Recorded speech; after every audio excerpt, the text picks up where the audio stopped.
हरे कृष्णा। श्रील प्रभुपाद की जय।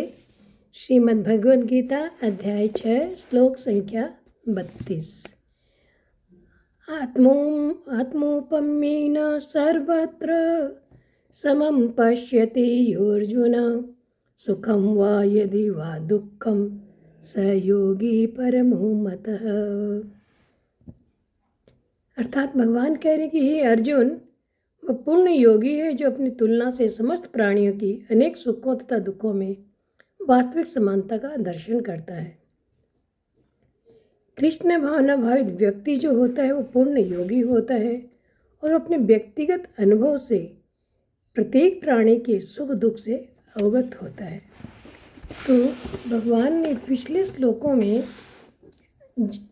जिसको ब्रह्मभूत कहा या जिसको अत्यंत सुख की प्राप्ति होने की बात कही, उसी भक्त का प्राणियों के साथ कैसा बर्ताव होता है, अन्य प्राणियों के साथ कैसा बर्ताव होता है, उसके बारे में भगवान इस श्लोका में बता रहे हैं।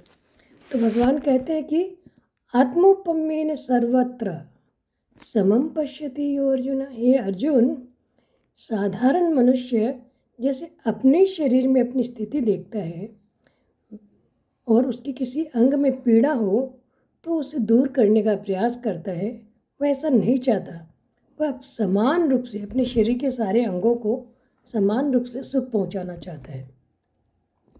ऐसे ही कृष्ण भावना भावित भक्त जो है, सब प्राणियों में अपनी समान स्थिति देखने वाला सभी प्राणियों को समान रूप से सुख देना चाहता है। सभी प्राणियों के सुख दुख को समान देखता है। जैसे साधारण प्राणी अपने शरीर के आराम के लिए प्रयास करते हैं, ऐसे ही ज्ञानी महापुरुष दूसरों के शरीर को भी सुख देने का प्रयास करते हैं। यहाँ सर्वत्र कहा गया है। सर्वत्र का मतलब है, कहने का भगवान का तात्पर्य है कि उसके द्वारा वर्ण, आश्रम, संप्रदाय, देश, वेश, इन सब का डिफरेंस नहीं रहता, वो भेद नहीं रखता, परंतु स्वाभाविक ही सभी को सुख पहुंचाने का प्रयास करता है। आगे भगवान कह रहे हैं सुखम वा यदि वा दुखम।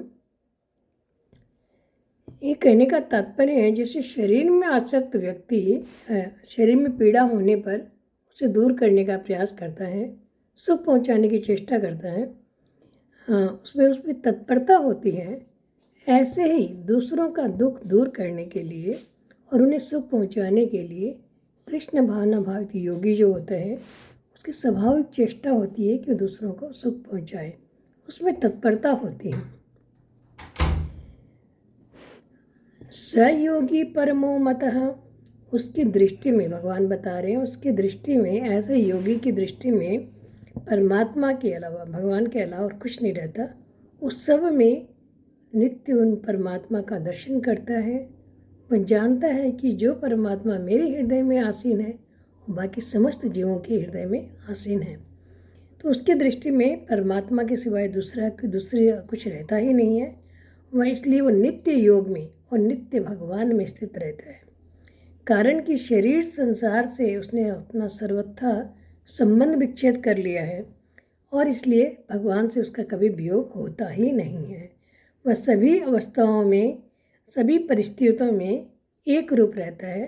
अतः ऐसे को भगवान ने कहा है सयोगी, ऐसा योगी परमो मत है, ऐसा योगी मुझे मान्य है। ये ऐसा, इसे ही परम योगी कहते हैं। हरे कृष्णा।